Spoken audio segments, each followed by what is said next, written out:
कहते हैं कि जब देश एक एक्सट्रीम पॉलिटिकल स्पेक्ट्रम की ओर बढ़ जाए तो आम जनता, खास तौर पर उस देश की माइनॉरिटीज की कंडीशन को देखकर देश की स्थिति का पूरा अंदाजा लगाया जा सकता है। इस वीडियो में हम संभल मस्जिद के साथ जो हुआ, अभी वहां की क्या सिचुएशन है, उस पर तो बात करेंगे ही, लेकिन उससे पहले एक बात क्लियर कर देना बेहद जरूरी है। इट्स अ पैटर्न, एक ऐसा पैटर्न जिससे नफरती टट्टुओं और पॉलिटिशियंस के घर चलते हैं।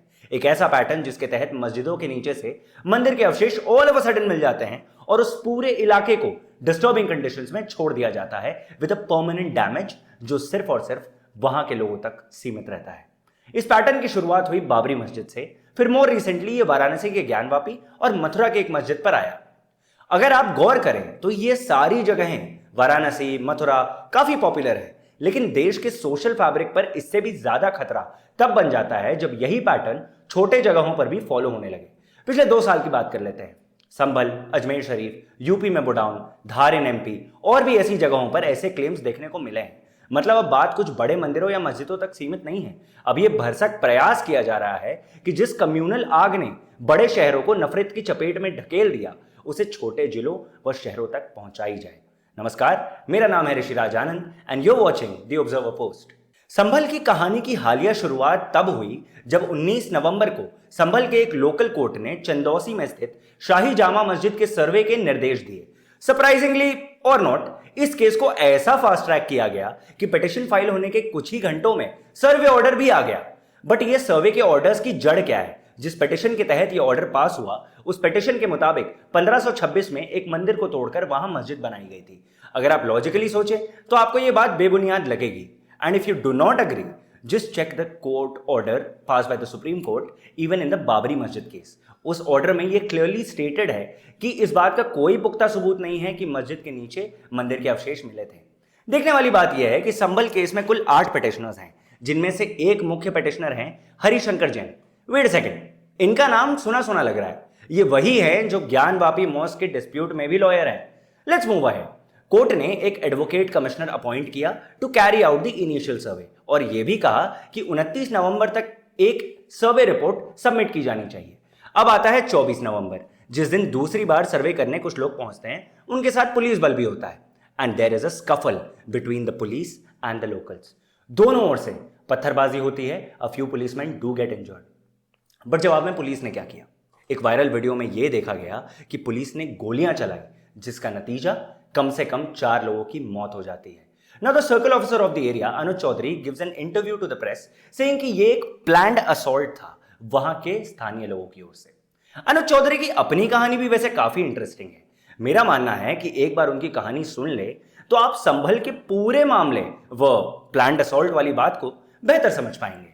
अनुज चौधरी की शुरुआत बतौर पहलवान हुई थी, जहां उन्होंने खूब नाम कमाया। 1997 से 2005 के बीच उन्होंने नेशनल गेम्स और एशियन चैंपियनशिप में मेडल्स भी हासिल किए और इसके बाद उन्हें अर्जुन अवार्ड से सम्मानित किया गया। ये तो हो गई बढ़िया बातें, लेकिन इनका एक दूसरा साइड भी है जो संभल से पहले से दिखता आ रहा है। राम मंदिर प्राण प्रतिष्ठा आयोजन याद है? इस आयोजन के दौरान यह देखा गया कि चौधरी साहब के रंग कुछ अलग है। लोग खुशियां मनाएंगे, अगर पसंद ना आए तो साइड हट जाओ। These are his words. हम लोग कर नहीं पाएगा, जो हमें डिस्टर्ब करेगा इतनी किसानों के बाद और वो नहीं मानेगा तो फिर उसका इलाज फिर हम उसे कर देंगे। I leave the statement to your judgement.